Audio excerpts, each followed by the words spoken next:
Home study India app में दोस्तों आपका स्वागत है। आज मैं आपके लिए एक बहुत ही इंपॉर्टेंट टॉपिक लेके आई हूँ, एडवर्ब। एडवर्ब ऐसा टॉपिक है जो बच्चों को बहुत कम समझ में आता है, पर आज मैं यहाँ पर इसको इस तरह से समझाऊंगी कि आपको एडवर्ब से रिलेटेड सारे डाउट्स बिल्कुल क्लियर हो जाएंगे। वीडियो स्टार्ट करने से पहले प्लीज जिन्होंने भी मेरे चैनल को सब्सक्राइब नहीं किया है वो एक बार सब्सक्राइब कर दें, लाइक करें एंड शेयर करें। हम स्टार्ट करते हैं एडवर्ब। एडवर्ब का मतलब क्या होता है? एडवर्ब होती है मतलब एड प्लस वर्ब, मतलब एड प्लस वर्ब, मतलब जो वर्ब में कुछ एक्स्ट्रा ऐड कर दे, मतलब जो वर्ब को क्वालिफाई कर दे। मतलब हिंदी में बोलेंगे तो हम जो वर्ब की विशेषता बता दे उसको क्या हम बोलते हैं? एडवर्ब। अब वर्ब क्या होती है? जैसे वॉक, स्लीप, क्राई, ये सब क्या होती है? वर्ब होती है। जैसे मैंने लिखा कि मैं सुबह 9 बजे उठती हूँ, तो हमने क्या लिखा कि उठना तो क्या हो गई? वर्ब हो गई। और 9 बजे क्या हो रहा है? उसको बता रहा है कि भाई 9 बजे उठती हूँ, तो 9 बजे क्या हो गया? एडवर्ब ऑफ टाइम हो गया। ऐसे ही वो सॉफ्टली बोलती है, तो वो बोलना तो क्या हो गया? वर्ब हो गया। और सॉफ्टली क्या हो गया? एडवर्ब हो गया। तो एडवर्ब क्या होती है? जो वर्ब की विशेषता बताती है वो एडवर्ब होती है। अब कुछ एग्जांपल्स देते हैं, जैसे ही वर्क्स हार्ड। वर्क क्या हो गया? वर्ब हो गई। और हार्ड क्या बता रहा है? उसकी विशेषता बता रहा है कि भाई हार्ड वर्क किया, तो ये क्या हो गई? हार्ड क्या हो गई? ये एडवर्ब हो गई। उसी तरह अगला देखते हैं कि Neha is a tall girl. तो नेहा गर्ल है, ये गर्ल क्या है? नाउन है। नाउन है। और टॉल क्या है? कि नाउन की विशेषता बता रहा है कि लड़की क्या है? लंबी है। तो हमें क्या, नेहा क्या है? लंबी है। तो जो टॉल है ये क्या हो गया? हमने बताया था कि जो नाउन या प्रोनाउन की विशेषता बताता है उसको क्या हम क्या बोलते हैं? एडजेक्टिव। तो टॉल क्या हो गया यहाँ पर? एडजेक्टिव। और गर्ल क्या हो गई? नाउन। अब आगे देखते हैं कि Neha is a very tall girl. तो यहाँ पर गर्ल तो है नाउन, टॉल क्या है? एडजेक्टिव। और वर्ब क्या है? वेरी क्या है? वेरी क्या बता रहा है? कि बहुत लंबी, मतलब जो टॉल को क्वालिफाई कर रहा है, मतलब टॉल की विशेषता बता रहा है कि क्या था? बहुत लंबी थी। तो इसका मतलब वर्ब क्या हो गया? एडवर्ब हो गया। इसका मतलब ये हो गया एडवर्ब क्या होती है? जो वर्ब की विशेषता बताए, और यहाँ पर क्या एडजेक्टिव की भी विशेषता बताए। मतलब वर्ब क्या हो गई? जो वर्ब की भी बताए और एडजेक्टिव की भी क्वालिफाई करे उसको भी हम एडवर्ब बोलेंगे। अगला एग्जाम्पल लेते हैं, जैसे ही वॉक्स स्लोली। तो हमने यहाँ देखा कि वॉक क्या है? वर्ब है। और स्लोली क्या है? एडवर्ब है, कि भाई ये वॉक की विशेषता बता रही है कि स्लोली। तो मतलब ये क्या है? एडवर्ब क्या हो गई? स्लोली हो गई। चलो अगला एग्जाम्पल देखते हैं, ही वॉक्स वेरी स्लोली। अब यहाँ पर हमने देखा वॉक तो क्या है? वर्ब है। स्लोली क्या है? एडवर्ब है। और वेरी लगा दिया। अब वेरी किसकी विशेषता बता रहा है? कि वेरी स्लोली, मतलब स्लो की भी विशेषता बता रहा है वेरी। इसका मतलब एडवर्ब क्या करेगा? खुद एडवर्ब की भी विशेषता बता देगा। इसका मतलब एडवर्ब किस किस को क्वालिफाई करता है? वर्ब को करेगा, एडजेक्टिव को करेगा, और एडवर्ब इसको भी क्वालिफाई करेगा। तो यहाँ पर आई थिंक अब सबको समझ में आ गया होगा कि एडवर्ब होती क्या है। अब हम देखते हैं कि इसके टाइप्स क्या होते हैं। कि एडवर्ब, जैसे सिंपल एडवर्ब होती है, रिलेटिव एडवर्ब होती है, इंट्रोगेटिव एडवर्ब होती है। अब हम आगे यहाँ पढ़ेंगे कि ये सब होती क्या है। आगे देखते हैं, पहले सिंपल एडवर्ब है उसके टाइप्स देख लें। जैसे adverbs of time. Adverbs of time में मतलब कब हो रहा है, व्हेन का जो भी आंसर व्हेन से दिया जाएगा उसमें जो भी आएगा वो होता है एडवर्ब ऑफ टाइम। जैसे मैं आज ये काम कर रही थी, तो आज आज आया है मतलब टुडे। तो कर रही थी मतलब जो मेरी जो काम कर रही थी, मतलब जो मेरी वर्ब है उसको क्वालिफाई क्या कर रहा है? आज। तो हम क्या करेंगे? टुडे, एगो, यस्टरडे, ये सब क्या है? एडवर्ब ऑफ टाइम को दिखाएगा। उसी तरह एडवर्ब ऑफ प्लेस, ये किसको दिखाएगा? कहाँ पर? हियर एंड देयर, ये सब क्या है? एडवर्ब ऑफ प्लेस में आ जाएंगे। अगला देखते हैं एडवर्ब ऑफ मैनर। जैसे मतलब स्लोली, प्रॉपरली, मतलब किस तरह काम कर रही थी? बस स्लोली कर रही थी, स्लोली स्पीक कर रही थी, प्रॉपरली काम कर रही थी, पोलाइटली बोल रही थी। तो ये सब क्या आ जाएंगे? एडवर्ब ऑफ मैनर में। मतलब कैसे, कैसे का जो अर्थ आएगा उसमें आ जाएंगे एडवर्ब ऑफ मैनर में। आगे देखते हैं एडवर्ब ऑफ फ्रिक्वेंसी, मतलब हाउ मच टाइम। जैसे हमेशा करती है, डेली करती है, वीकली करती है, मंथली करती है, ऐसे कुछ भी आएगा तो वहां पर क्या आ जाएगा? Adverb of frequency. अगला देखते हैं कि adverb of degree. How much मतलब कितना। कि जैसे टू मच, बहुत ज्यादा, टू, वेरी, इनफ, मच, ये सब किस में आ जाएगा? डिग्री में आ जाएगा। Adverb of affirmation. अफर्मेशन मतलब जो अफर्मेशन मतलब श्योरली का, मतलब ये काम पापा ये श्योरली हो ही जाएगा। तो क्या है? अफर्मेशन का सेंस आ रहा है डेफिनेटली हो जाएगा। तो ये क्या है, एडवर्ब ऑफ अफर्मेशन। अब आगे देखते हैं कि पहले रूल पे चलते हैं कि एडवर्ब ऑफ मैनर, टाइम और प्लेस ये कहीं भी होंगे तो ये क्या आएंगे, या तो वर्ब और अगर कोई ऑब्जेक्ट है तो इसके बाद आएंगे, और इनका जो ऑर्डर होगा वो क्या होगा, सबसे पहले मैनर आएगा, उसके बाद प्लेस आएगा, उसके बाद टाइम आएगा। मतलब जैसे पहले सब जो सेंटेंस का स्ट्रक्चर वो इस तरह होगा, जैसे सब्जेक्ट आया, वर्ब आया, ऑब्जेक्ट आया। अब इसके बाद में ऑब्जेक्ट दे रखा है तो ऑब्जेक्ट, वर्ब अगर ऑब्जेक्ट नहीं दे रखा हो तो वर्ब के बाद आ जाते हैं। तो यहाँ पर क्या आ जाएगा, जो एडजेक्टिव एडवर्ब आएगी वो किस तरह आएगी, पहले मैनर में आएगी, फिर प्लेस आएगा, फिर टाइम आएगा। अब हम देखते हैं कि मैनर में क्या होता है। मैनर में हमने देखा कि जैसे केयरफुली, सॉफ्टली, इस तरह के वर्ड्स आते हैं मैनर में, मतलब जिनके भी पीछे एल वाई लगा होता है वो किस में होते हैं, मैनर में। टाइम में हमने देखा था अभी अभी एग्जांपल्स में हमने पढ़ा था कि टाइम में क्या होता है, जैसे टुडे, यस्टरडे, एगो, इस तरह के वर्ड्स टाइम में आ जाते हैं। अब प्लेस में क्या होगा, प्लेस में कोई जगह का प्लेस का बारे में कुछ दिया होगा तो वहां पर प्लेस आ जाएगा। अब इस चीजों को हम एग्जाम्पल से समझते हैं। Shubham carefully read the book yesterday at home. अब ऐसे इस तरह का सेंटेंस एग्जाम में दे दिया जाता है तो हमको पूछा जाता है कि इसमें एरर है या नहीं है, ये एरर फ्री है या एरर है। तो हम लोगों को जब जब तक ये वाला रूल पता ही नहीं होगा तो हम इस सेंटेंस इसको कर ही नहीं सकते। तो इसके लिए जो रूल होता है हमको पता है कि किस में आता है, पहले मैनर आएगा, फिर प्लेस आएगा, फिर टाइम आएगा। अब हमने देखा कि Shubham carefully read the book yesterday at home. हमने देखा कि एट होम तो क्या है, ये तो हो गया प्लेस। यस्टरडे क्या हो गया, ये हो गया एडवर्ब ऑफ टाइम। और केयरफुली एल वाई लगा हो तो ये क्या हो गया, मैनर। अब हमने देखा कि ये सब क्या आएंगे, वर्ब और ऑब्जेक्ट के बाद में आएंगे। तो सबसे पहले हमने लिखा शुभम रीड द बुक, ये तो है वर्ब, ये है ऑब्जेक्ट बुक। अब उसके बाद आएंगे मैनर। मैनर क्या है, केयरफुली, तो हमने लिखा केयरफुली। उसके बाद प्लेस, प्लेस क्या है, एट होम, तो एट होम। उसके बाद टाइम, टाइम क्या है, यस्टरडे, यस्टरडे। तो ये बिल्कुल सही होगा, सेकंड वाला सेंटेंस सही है, पहले वाले सेंटेंस में एरर है। अगला देखते हैं कि I will go tomorrow to the hospital secretly. तो मैंने लिखा कि हमने यहाँ क्या क्या लिखा, हमने यहाँ देखा कि टुमारो आया है, टुमारो क्या है, टाइम को बता रहा है। फिर यहाँ देखा हॉस्पिटल आ रहा है, ये क्या है, प्लेस को बता रहा है। सीक्रेटली ये क्या है, मैनर, एल वाई लगा हुआ है, ये क्या हुआ, मैनर आ गया। अब हम ये सारों का ऑर्डर अलग अलग दे रखा है तो इसका मतलब ये तो गलत है। हमको एमपीटी के फॉर्म में इनको ऑर्डर में रखना है। तो हमने लिखा कि I will go, I will गो।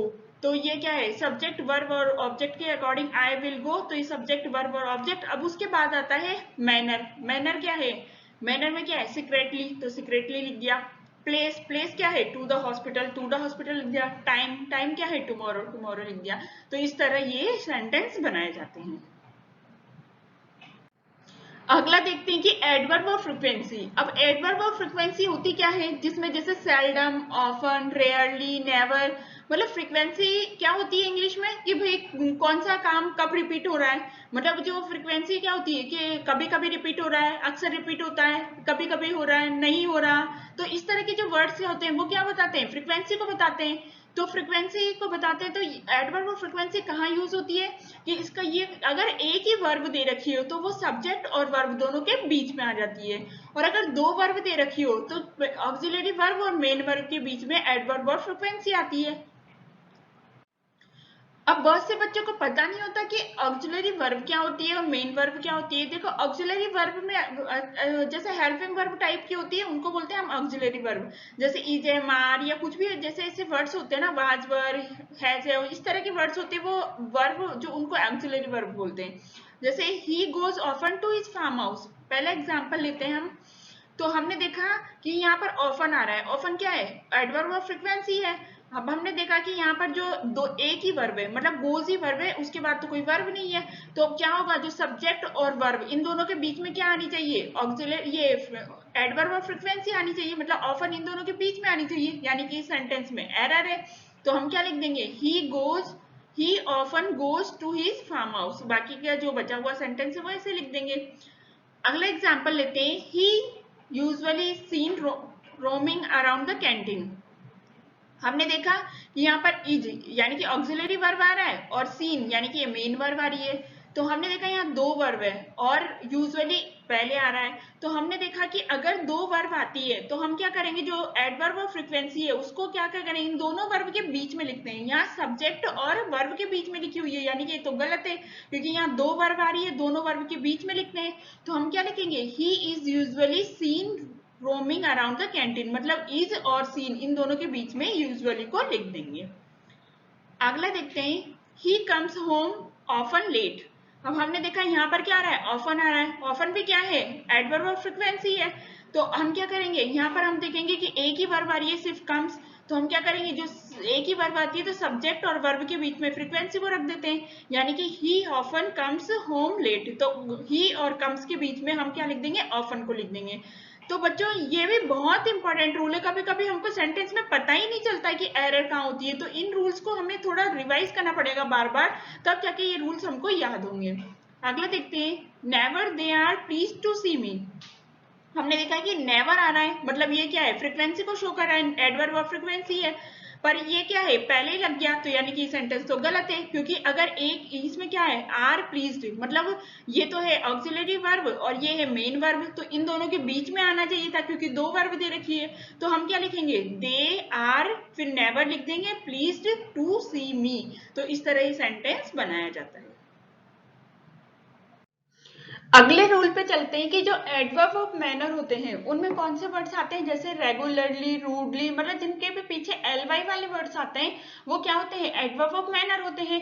तो एडवर्ब ऑफ मैनर का कुछ रूल होता है, इसको समझने से पहले हमको क्या है, ट्रांजिटिव और इंट्रांजिटिव वर्ब के बारे में समझना पड़ेगा।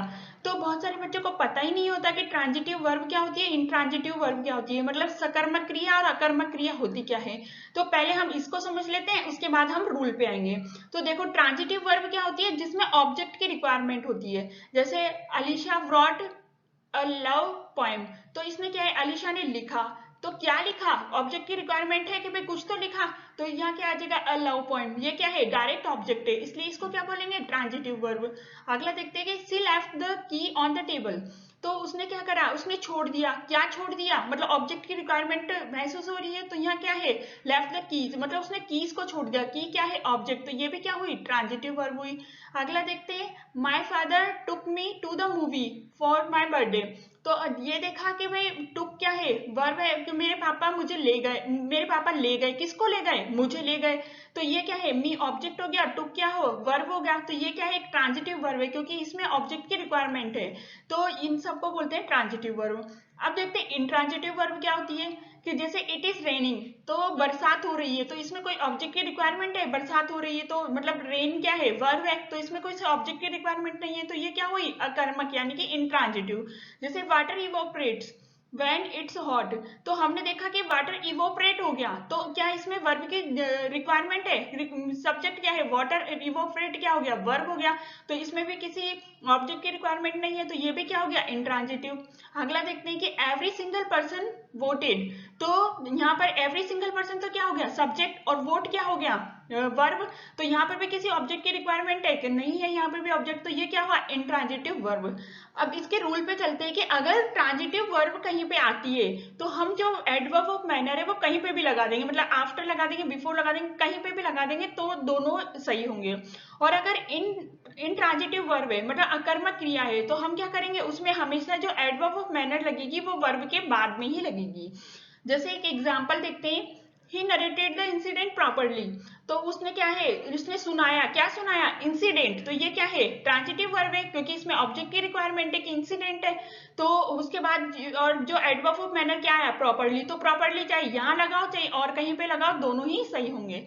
अगला एग्जाम्पल लेते हैं, I explain the rule properly, तो यहाँ पर भी क्या है, उसने एक्सप्लेन किया, क्या किया, मतलब ऑब्जेक्ट की रिक्वायरमेंट है, तो उसने क्या किया, रूल को एक्सप्लेन किया, तो ये भी क्या है, ट्रांजिटिव वर्ब है, ट्रांजिटिव वर्ब है, तो यहाँ पर क्या है, जो एडवर्ब ऑफ मैनर क्या रहा है, प्रॉपरली, प्रॉपरली कहीं पे भी लग जाएगा, दोनों सही है। तो एक बार हमने प्रॉपरली यहाँ लगा दिया, ये भी सही है, एक बार मैंने से लिख दिया कि आई प्रॉपरली एक्सप्लेन द रूल, तो ये भी सही है, क्योंकि ये क्या है, एक्सप्लेन करना किसको, रूल को, मतलब ऑब्जेक्ट की रिक्वायरमेंट है, तो ये क्या है, ट्रांजिटिव वर्ब है। ट्रांजिटिव वर्ब में क्या होता है, कहीं पे भी एडवर्ब ऑफ मैनर लगा दिया जाता है, तो ये तीनों ही सेंटेंस बिल्कुल सही है। अगला एग्जांपल लेते हैं कि इंट्रांजिटिव वर्ब। इंट्रांजिटिव वर्ब मतलब विदाउट ऑब्जेक्ट वाली। जैसे उसमें क्या होता है कि जो एडवर्ब ऑफ मैनर लगेगा वो हमेशा वर्ब के बाद ही लगेगा। जैसे ही साउंडली स्लेप्ट लास्ट नाइट, तो वो रात को सोया, साउंडली रात को सोया।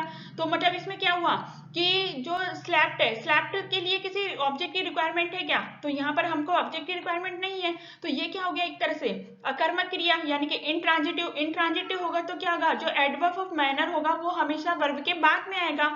तो हमने यहाँ देखा कि एडवर्ब ऑफ मैनर क्या है, साउंडली, और वर्ब क्या है, स्लेप्ट। तो ये तो पहले आ रहा है, इसका मतलब इसमें एरर है, तो पहला क्वेश्चन पहला गलत है। अगला देखते हैं इसी को सही कैसे करेंगे। तो he slept soundly last night, मतलब जो वर्ब है उसके बाद में साउंडली आ जाएगा, तो ये बिल्कुल सही होगा। अगला एग्जांपल देखते हैं, the baby was loudly crying in the hospital.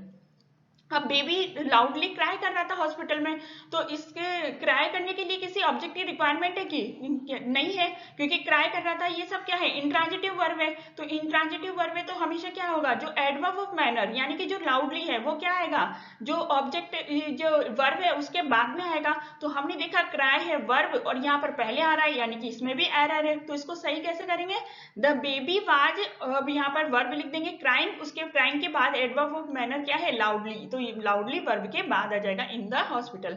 तो इस तरह से ये रूल्स होते हैं जो मैंने यहाँ पर एक्सप्लेन करे हैं। तो बच्चों इनको याद रखना।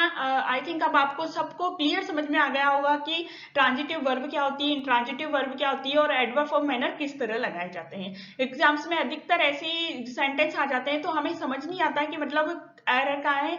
तो अगर आप ये स्लाइड देख रहे हो तो आई थिंक आपको सब समझ में आ गया होगा। अब आप इससे रिलेटेड कोई भी गलती नहीं करोगे। अगला देखते हैं कि यदि कोई sentence scarcely, hardly, seldom, barely, little, no sooner इनसे स्टार्ट होता है, तो फिर हम क्या करते हैं वहां पर, उसके बाद हमेशा हेल्पिंग वर्ब आएगी, उसके बाद सब्जेक्ट, उसके बाद रिमेनिंग सेंटेंस आ जाता है ना। तो एक एग्जांपल लेते हैं, सेल्डम ही कम्स हियर।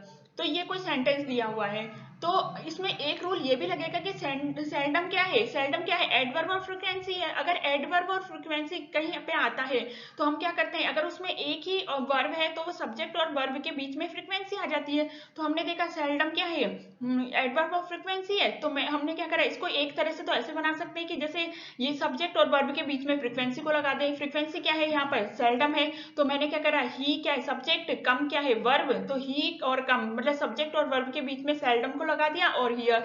तो ये भी क्या है, एकदम सही है, मतलब दूसरा सेंटेंस बिल्कुल सही है। अब अगर हमारा तो मन कर रहा है कि नहीं ये तो एग्जाम में दिया कि तो सेल्डम से ही स्टार्ट होना चाहिए, तो उसके बाद क्या रूल होगा कि अगर वो सेल्डम से स्टार्ट होगा, मतलब ये क्या है, ये सारे वर्ड्स क्या है, नेगेटिव वर्ड्स हैं। तो मतलब ये क्या है, सेल्डम का मतलब क्या है, न के बराबर, तो ये भी क्या है, एक नेगेटिव वर्ड है। अगर नेगेटिव वर्ड्स होते हैं तो फिर इनसे अगर कोई सेंटेंस स्टार्ट होता है तो हम क्या करते हैं, उसके बाद हेल्पिंग वर्ब लगाते हैं। तो हमने यहाँ देखा कि ही कम्स आ रहा है, कम्स क्या है, प्रेजेंट सिंपल का एग्जांपल है। हम देखेंगे कि प्रेजेंट सिंपल में जो हेल्पिंग वर्ब होती है वो क्या होती है, डू या डज होती है। अब डू या डज होगी वो किस पे डिपेंड करेगी, सब्जेक्ट पे। तो हमने देखा यहाँ सब्जेक्ट क्या है, ही है, तो ही के लिए क्या आ जाएगा, डू डज में से डज आ जाएगा, क्योंकि ही क्या है, सिंगुलर है, तो हमने लगा दिया डज। उसके बाद जो सब्जेक्ट है वो क्या है, ही, उसके बाद जो रिमेनिंग बचा क्या बचा, कम हियर। तो डज के बाद हमेशा वर्ब की फर्स्ट फॉर्म आती है, तो इसलिए हमने यहाँ पर क्या कर दिया, कम कर दिया और हियर लिख दिया। अगला एग्जांपल देखते हैं, little he knew about me. अब हमने यहाँ देखा कि ये क्या है, लिटिल आ रहा है, लिटिल में क्या है, एक तरह से नेगेटिव वर्ड है, तो नेगेटिव वर्ड है तो इससे स्टार्ट हो रहा है, तो हम क्या करेंगे, इसके बाद हेल्पिंग वर्ब लगाएंगे। अब हेल्पिंग वर्ब क्या है, यहाँ पर हमने देखा यहाँ पर वर्ब की सेकंड फॉर्म न्यू आ रही है, तो न्यू वर्ब की सेकंड फॉर्म किस में आती है, पास्ट सिंपल टेंस में। पास्ट सिंपल की जो हेल्पिंग वर्ब होती है वो क्या होती है, डिड होती है। तो हमने लगाया कि हेल्पिंग वर्ब डिड लगा दिया, उसके बाद सब्जेक्ट क्या है, ही लगा दिया। अब डिड के बाद क्या आता है, हमेशा वर्ब की फर्स्ट फॉर्म आती है, तो हमने यहाँ पर डिड के बाद नो लगाया, वर्ब लगाएंगे तो वो क्या आ जाएगा, वर्ब की फर्स्ट फॉर्म न्यू का क्या हो जाएगा, नो हो जाएगा, और बाकी रिमेनिंग सेंटेंस क्या है, अबाउट मी। तो इस तरह के रूल्स होते हैं। दोस्तों आज अगर आपको मेरा वीडियो पसंद आया हो तो प्लीज मेरे चैनल को सब्सक्राइब करें, शेयर करें, लाइक करें। अगले वीडियो में मैं इस टॉपिक को कंटिन्यू करूंगी। तब तक के लिए थैंक यू।